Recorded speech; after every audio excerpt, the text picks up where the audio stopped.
જે વિષય અહીં મુકાયો છે એને વિશે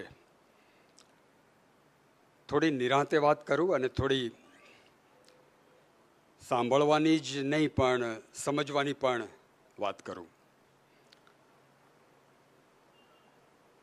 આમ તો મને બાંધી દીધો છે આ વિષયમાં, એટલે મારે બોલવું તો એમ જ પડશે કે સાહિત્ય મને ગમે છે. પણ ઘણીવાર એવું હોય છે કે જીવનમાં આપણી કેટલીક પસંદગીઓ દ્વૈતીયિક હોય છે, સેકન્ડરી હોય છે. મારે થવું હતું ગાયક, સંગીતકાર, નૈનેશભાઈ, ન થઈ શક્યો. મારે થવું હતું ચિત્રકાર, બહુ ધૈર્યની જરૂર પડે, પણ એ ધૈર્ય મારામાં હતું નહીં. ન ગાયક થઈ શક્યો, ન ચિત્રકાર થઈ શક્યો. શબ્દમાં ગાડું ચાલ્યું. એટલે આમ તો બીજી નહીં પણ ત્રીજી પસંદગી છે, અને હવે મારે બોલવાનું એ છે કે સાહિત્ય મને ગમે છે.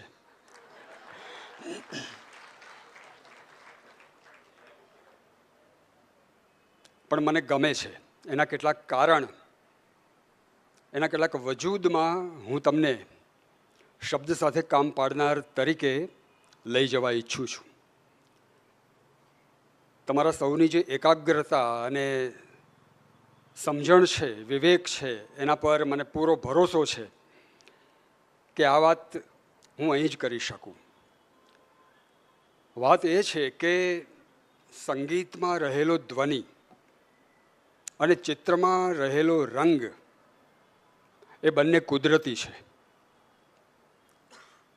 એ મારા તમારા બનાવેલા નથી. પણ ભાષા જેનો ઉપયોગ સાહિત્યમાં થાય છે તે ભાષા આપણી બનાવેલી છે.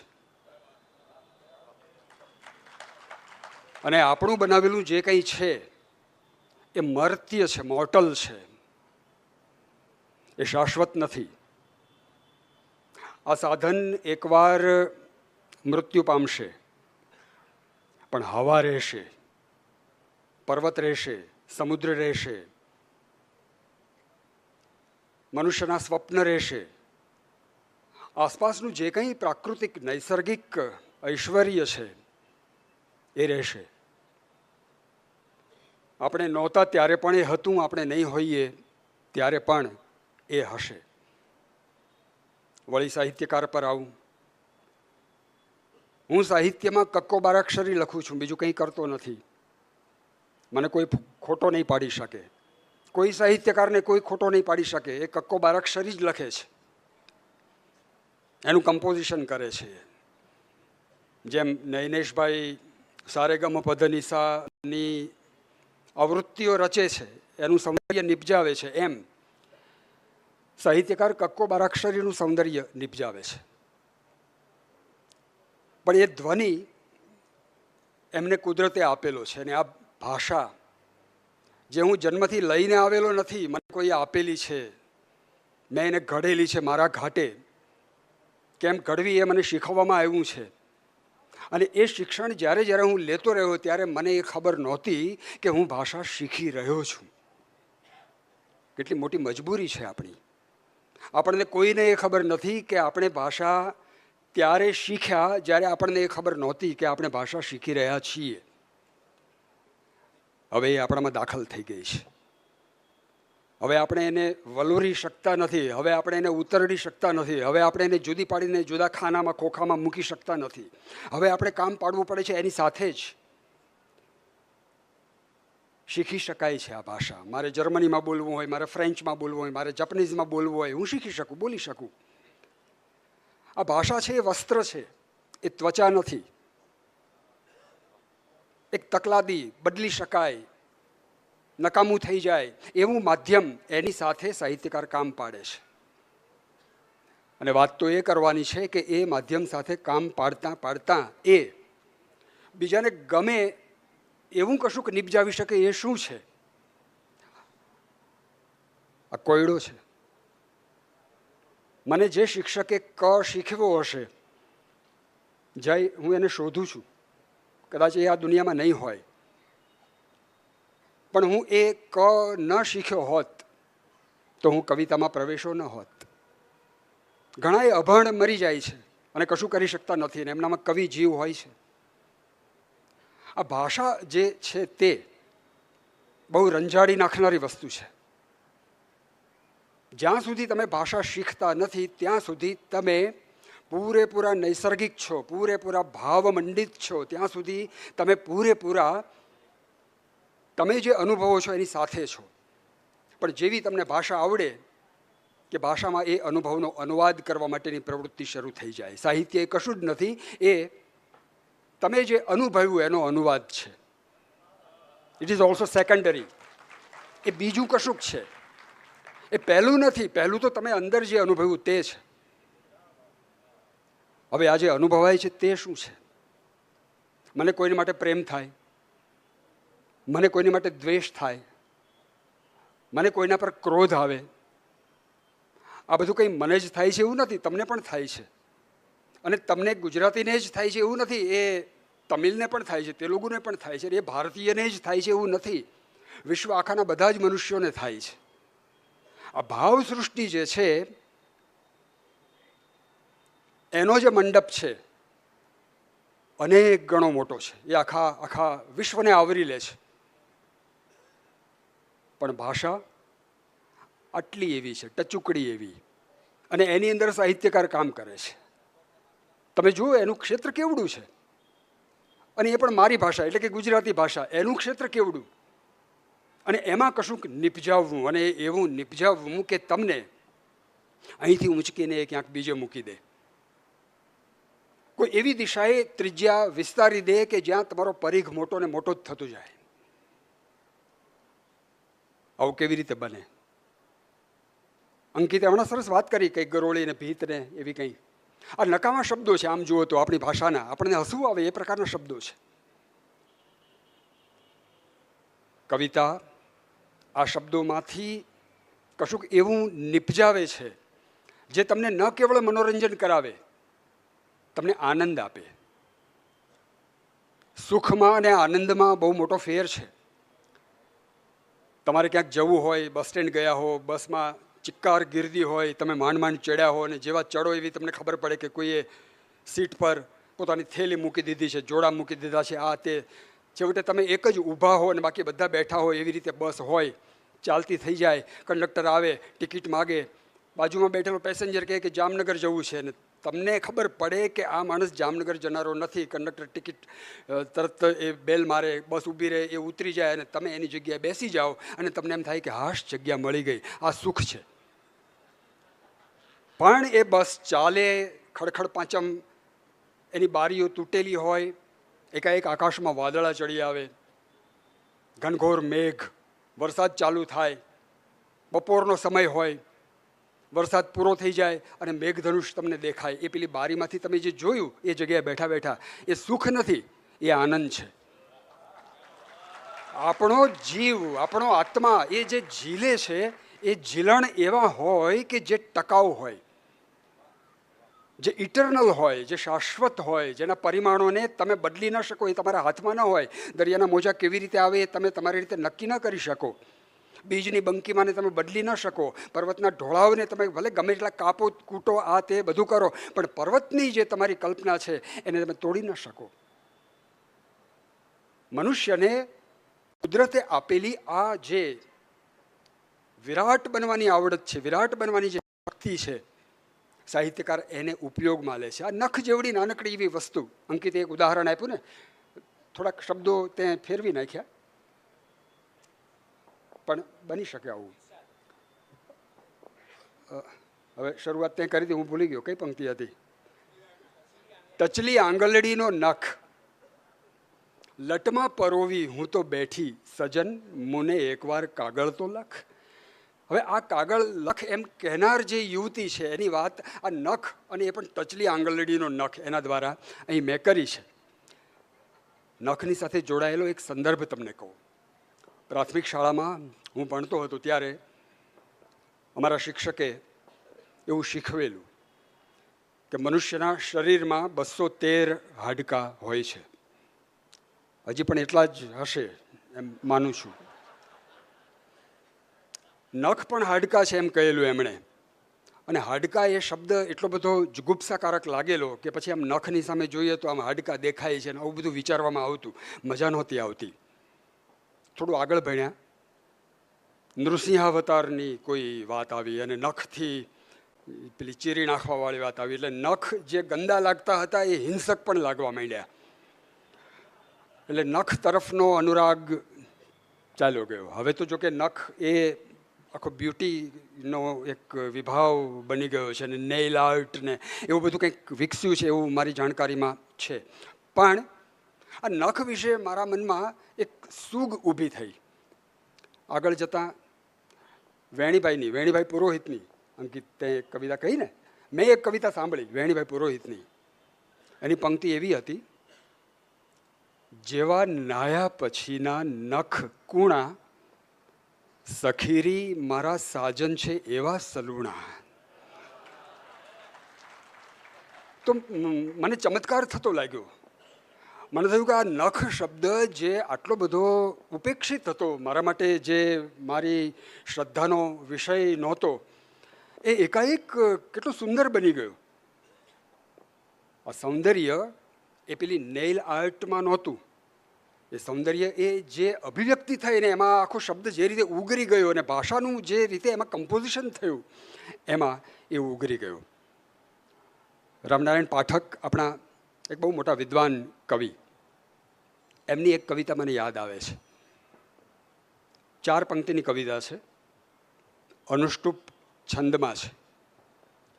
અનુષ્ટુપ છંદ તો ભગવદ્ ગીતાનો છંદ એટલે કેટલો ગંભીર હોય જય. એમાં એમણે આ લખ્યું છે. શિયાળો ચાલે છે એની વાત એમાં આવે છે. પોષ મહિનો, પાછલી રાત, ખેડૂત મેલો ગેલો લગર વગર, રાત્રિનો સમય, ખેતરમાં ગયો છે પાણી વાળવા માટે. બીડીનો બંધાણી છે, એની પાસે બીડી છે નહીં. આકાશમાં જુએ છે તો તારાઓ દેખાય છે. હવે કવિતા સાંભળો. પોષની પાછલી રાતે ગાભા ગોદડ ઓઢીને બેઠેલો દીન ને હીન, બીડી બંધાણી કો વદે. હવે એ બોલે છે, એનું ધ્યાન આકાશ સામે છે. બીડીયું જગવી બેઠા દેવો, ચોપાટ આભની, કોક તો બાપલા ફેંકો ઠૂંઠું એકાદ આ ભણી. હવે આ ઠૂંઠું શબ્દ, શાબુદ્દીનભાઈ, ઠૂંઠું શબ્દ કેટલો બધો નકામો લાગતો શબ્દ છે ને, પણ જો કવિતામાં આવે છે અને ઉગરી જાય છે, અને માત્ર આ આપણે હસી શકીએ એ માટેની વાત નથી. આ શબ્દનું ઉર્ધ્વીકરણ છે. જે ઉત્તમ કવિ છે એ શબ્દનું આ પ્રકારનું ઉર્ધ્વીકરણ કરી શકે. એ પેલી ગરોળીને ભીંતમાં અટવાઈ ન જાય, એનો એમાંથી ઉત્કર્ષ થાય. જે કવિ ભાષાનો આ ઉત્કર્ષ કરી શકે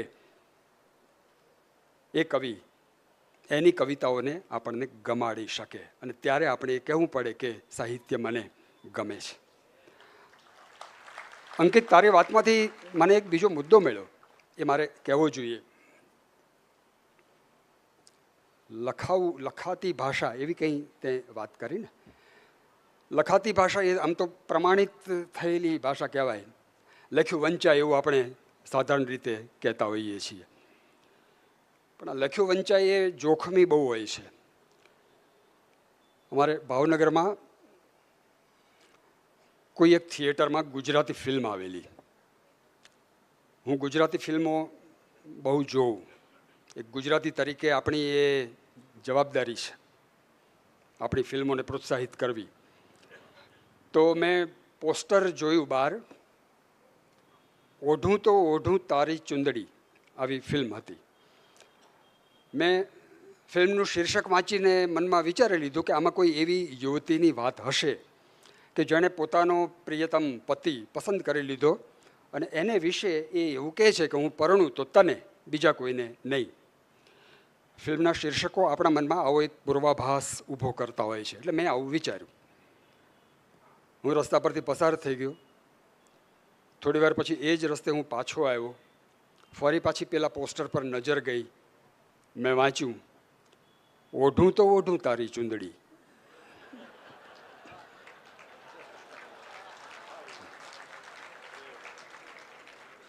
મને શું કહે, હું પાછો આવું એટલી વારમાં તો આ બદલાઈ ગઈ. હવે આ લખેલી જ ભાષા છે, એમાં કોઈ એક શબ્દનો ફેરફાર નથી કર્યો. ઓઢું તો ઓઢું તારી ચૂંદડી, એમ તારી ચૂંદડી આમ કહી દે એટલે આખી વાત બદલાઈ જાય છે. એટલે ભાષા લખાય એટલે એ સાર્થક થઈ ગઈ એવું નથી. હકીકતે તો આ ભાષા એ બહુ જ મોટું ઓબ્સ્ટેકલ છે, બહુ મોટો અવરોધ છે. ક્યાં અવરોધ છે એ હવે બીજી એક વાત કરીને હું જરા સમજાવવાની મથામણ કરું. એક બાળક, ઘોડિયામાં સૂતેલું બાળક, જેને ભાષા નથી આવડતી, એ જ્યારે હાલરડું સાંભળે છે, એને તો કંઈ સોના રૂપાની ખબર નથી, એને તો કંઈ હીરની દોરીની ખબર નથી. તે છતાં એની પાસે ગીત તો એવું જ ગવાય છે. બાળક ઊંઘી જાય છે, એ જાગે છે, રડે અથવા સ્મિત કરે, માં સમજી જાય છે કે એને શું જોઈએ છે, મારે શું કરવું જોઈએ.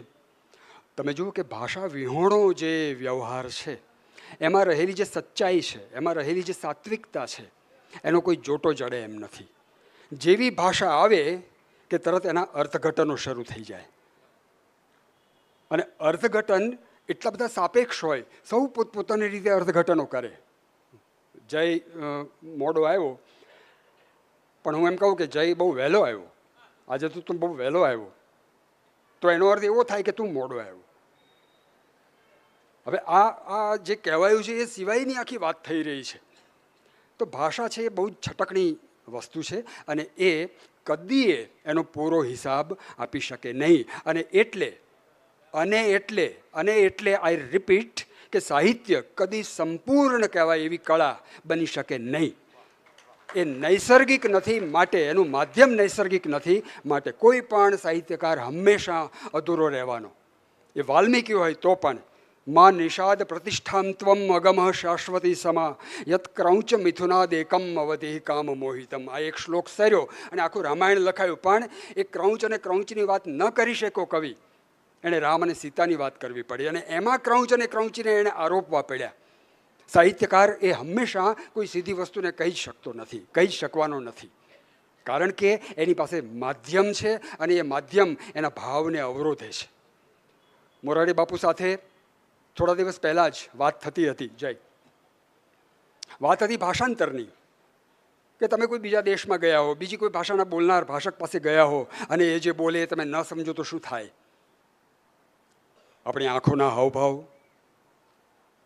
આપણો ચહેરો બોલતો હોય એ વાત. તો ભાષાંતર જ્યારે થાય છે ત્યારે ભાષા એક નડતર લઈને જ હંમેશા આવે છે, એ એનો અંચળો ઓઢીને જ આવે છે. તો થવું જોઈએ શું? મોરારી બાપુએ એક શબ્દ આપ્યો, ભાવાંતર. આ ભાવાંતર જે છે એ આપણું લક્ષ્ય હોવું જોઈએ, કોઈ પણ કલાકારનું, એ સંગીતકાર હોય, ચિત્રકાર હોય કે સાહિત્યકાર હોય. આ ભાવાંતર જે સર્જી શકે એ આપણને ગમતું સાહિત્ય રચી શકે. એનો અનુભવ આપણને જે રીતે થાય એ હું એક જુદી રીતે સમજાવવાની જરા કોશિશ કરી રહ્યો છું. આઈસ્ક્રીમ ખાવાની બે પદ્ધતિઓ છે. એક કોન આઈસ્ક્રીમ, અને બીજી બોલમાં તમે ચમચીથી આઈસ્ક્રીમ ખાઓ તે. આ બે મુખ્ય પદ્ધતિઓ છે, બીજી પણ હશે પણ એના વર્ણનો હું નથી કરતો.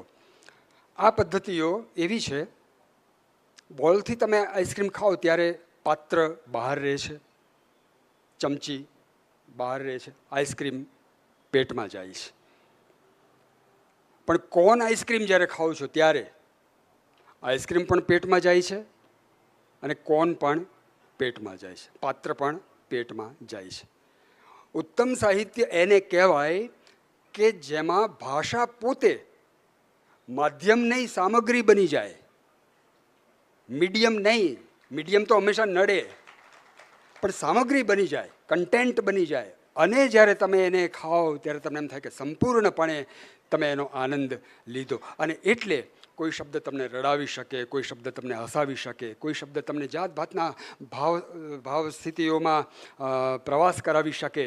આવું જ્યારે બને ત્યારે સમજવું કે ભાષા નીકળી ગઈ, અથવા તો ભાષા એમાં માધ્યમને બદલે એ સામગ્રી બની ગઈ. આવું જ્યારે થાય ત્યારે સાહિત્ય આપણને ગમે. એવા સંજોગો કોને મળે? એવા સંજોગો ક્યારે ઊભા થાય?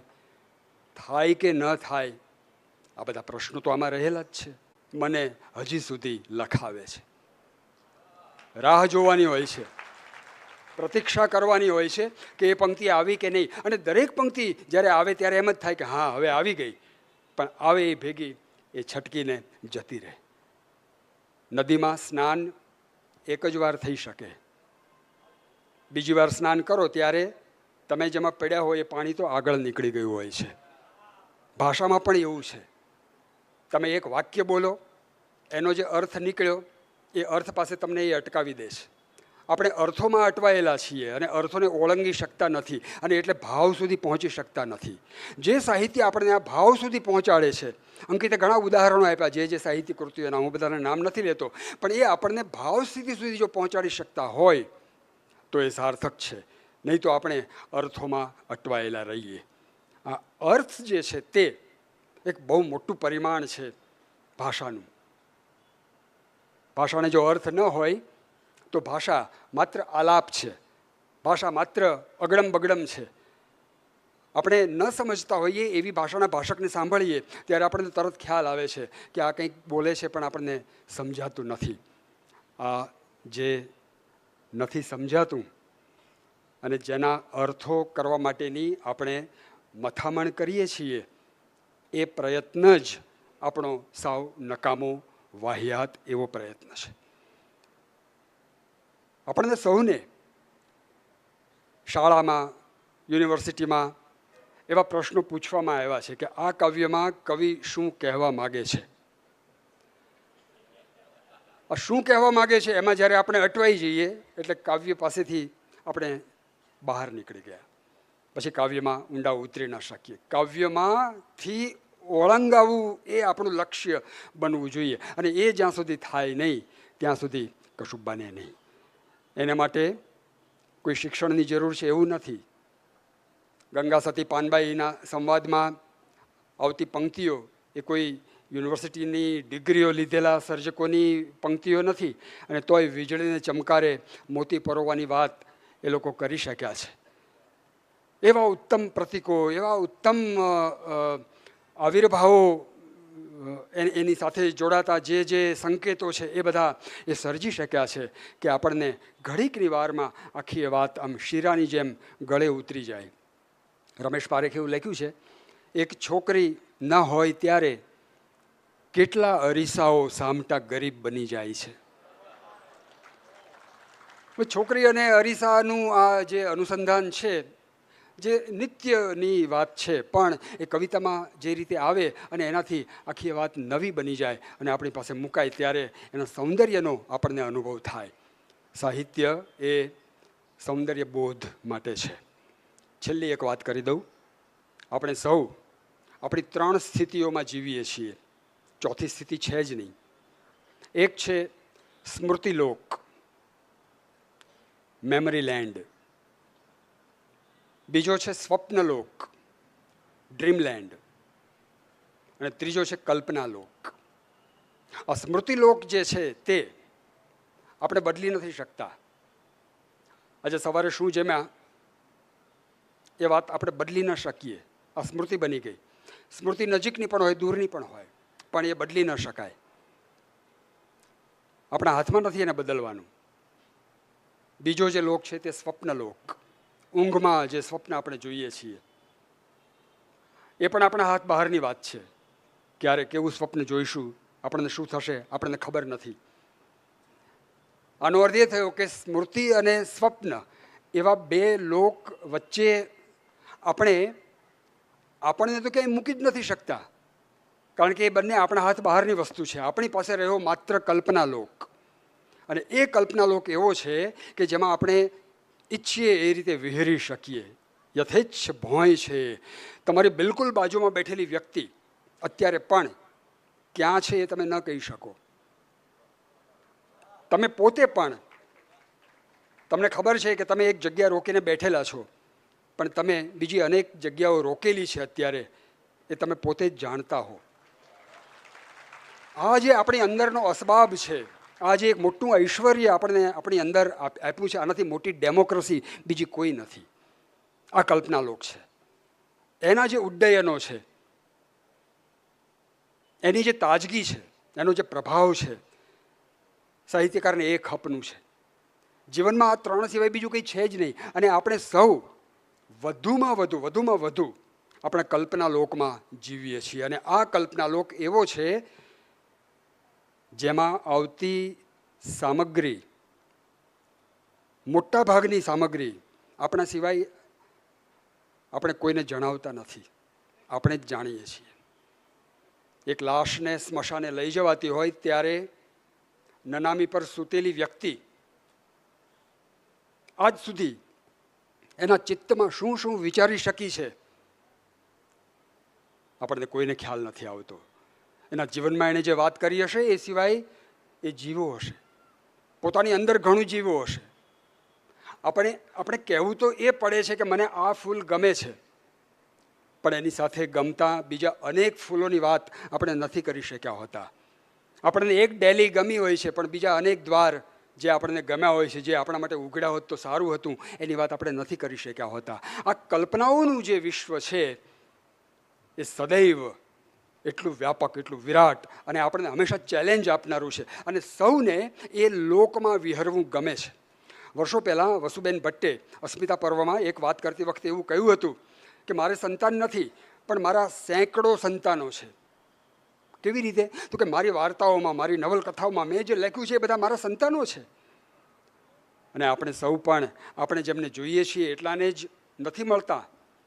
આપણે એટલા બધાઓને મળીએ છીએ જ્યારે વાંચીએ છીએ ત્યારે, જ્યારે વિચારીએ છીએ ત્યારે, જ્યારે આપણી કલ્પનાઓમાં આપણે આ બધું લાવીએ છીએ ત્યારે આપણી વાસ્તવિક જિંદગી કરતાં આપણે હજારો ગણી મોટી જિંદગી જીવી રહ્યા છીએ. અને આનો ખ્યાલ આપણને ભાગ્યે જ હોય છે.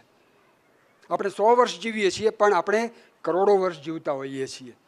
આપણે જેટલું બોલીએ છીએ એના કરતાં અનેક ગણી ભાષા આપણા ચિત્તમાં રમતી હોય છે. અત્યારે હું બોલું છું, તમે કોઈ બોલતા નથી, પણ તમારા દરેકના ચિત્તમાં ભાષા છે. સૂક્ષ્મ ચિત્તમાં જે રમમાણ રહેલી ભાષા છે, એની બ્યુટી, એનું સૌંદર્ય મનમાં કેટલું બોલાતું હશે, કેટલી કલ્પનાઓ થતી હશે. હું આમ બોલીશ, હું તેમ બોલીશ, મેં આમ બોલાતું સાંભળ્યું હતું, મેં તેમ બોલાતું સાંભળ્યું વગેરે. ભાષા સાથેનો આપણો આ જે વ્યવહાર છે, સાહિત્યકાર એ ગોત્રમાંથી બહાર નથી નીકળી શકતો. અને નથી નીકળી શકતો એટલા માટે એ નિસર્ગનો અવતાર નથી ઉતારી શકતો. એક શિલ્પી જ્યારે શિલ્પ રચે છે ત્યારે એ પથ્થરને કોરે છે. મૂળમાં તો એ પથ્થર છે. માઇકલ એન્જેલો કહે છે કે પથ્થરનો નકામો ભાગ કાઢી નાખો એટલે અંદરથી શિલ્પ નીકળે. પણ એ શિલ્પ કેવું હોય? તમે જેવું વિચાર્યું હોય એવું. પથ્થરને ક્યાં કોતરવો એની ખબર શિલ્પીને પડે છે. ગણેશમ કુર્વાયમાણો રચયામાસ વાનરમ, આવું સંસ્કૃતમાં કહેવાયું છે. ગણેશની મૂર્તિ રચવા બેઠો હોય એ હનુમાનની મૂર્તિ બનાવે. એનું કારણ એ છે કે મનમાં હનુમાન છે. તો આપણા મનમાં જે છે એ વસ્તુ આપણે શોધીએ છીએ. એટલે કોઈ પાત્ર કંઈક આડું અવળું થાય છે નવલકથામાં, તો તરત આપણે એને બ્રેક મારીએ છીએ કે અરે ભાઈ એ એમ ન કર, એમ ત્યાં ન જા, તારે આમ જવું જોઈએ, તારે તેમ જવું જોઈએ. અથવા તો કોઈકને માટે આપણે એવું વિચારીએ છીએ કે એણે કેટલું સરસ કર્યું જે મારાથી થઈ શકતું નથી. આ જે અનુસંધાન છે, આ જે યુતિ છે આપણી આ શબ્દ સાથેની, એ સર્વોપરી છે એમ આપણે માનીએ છીએ. અને એટલે સાહિત્ય આપણને ગમે છે. પણ આ સાહિત્ય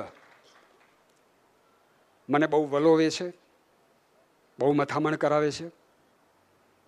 મેં જ્યારે લોટ દળાવવાની વાત સાંભળી કે મેં જ્યારે માથું ઓળવાની વાત સાંભળી ત્યારે મને પ્રશ્ન થયેલો કે લોટ તો કંઈ દળાવાતો નથી અને માથું તો કંઈ ઓળાતું નથી. વાળ ઓળાય છે, અનાજ દળાવાય છે. તો આ ભાષા આવી ક્યાંથી આવી રીતે?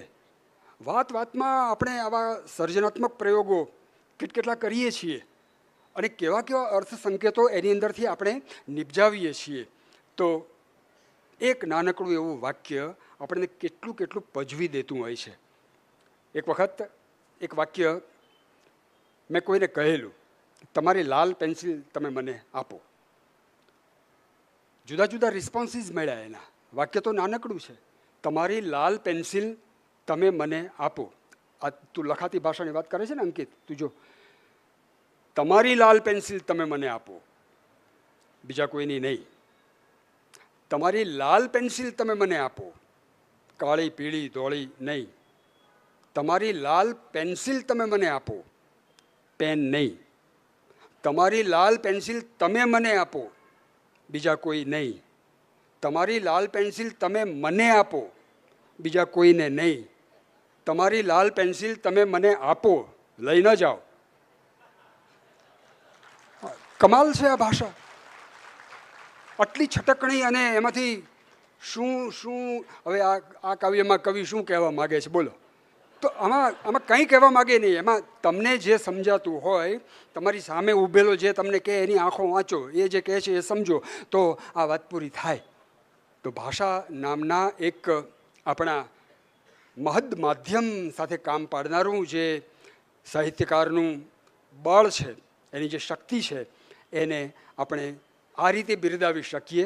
અને તે છતાં હંમેશા આપણે એવું કહેવું પડે કે સાહિત્યની કળા એ વ્યાપક અર્થમાં અધૂરી કળા છે.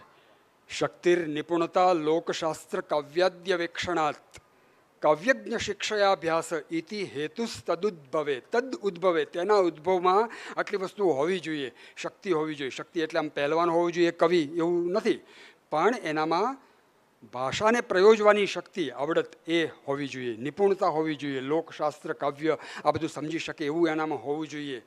આ બધી વસ્તુઓ જ્યારે હોય ત્યારે એનામાં સર્જકતા ઊભી થાય. અને એ સર્જકતાને એણે ભાષામાં સીમિત કરવાની હોય. અને ભાષામાં સીમિત કરીને એમાંથી આ ગદ્યના કે પદ્યના એ વાહનો નિપજાવવાના હોય અને એમાં એની નકશી કરવાની હોય. મનોજ ખંડેરિયાના એક શેર સાથે મારી વાત પૂરી કરું. એ પીંછા વિશે કહે છે, ફરકતું પડે જ્યારે ભૂરી હવામાં, ઝીણા શિલ્પ કંઈ કોતરી જાય પીંછું. એક પંખી ઉડતું હોય, એનું પીછું આકાશમાં જ ખરી પડે અને પછી એ ચક્કર ચક્કર ફરતું ફરતું નીચે આવે, ત્યારે એ પીંછાના જે રેસાઓ હોય એની વચ્ચેથી હવા નીકળે. અને એ હવાનું શિલ્પ જે જોઈ શકે એ આ સાહિત્યનો આસ્વાદ કરી શકે. લોક બધા જોતા કે પાંદડું હલે છે, લોક બધા જોતા કે પાંદડું હલે છે, તને એકને જ દેખાતો વાયરો. આજે આ વાયરો જોઈ શકે છે, એને સાહિત્ય ગમે છે. Thank you.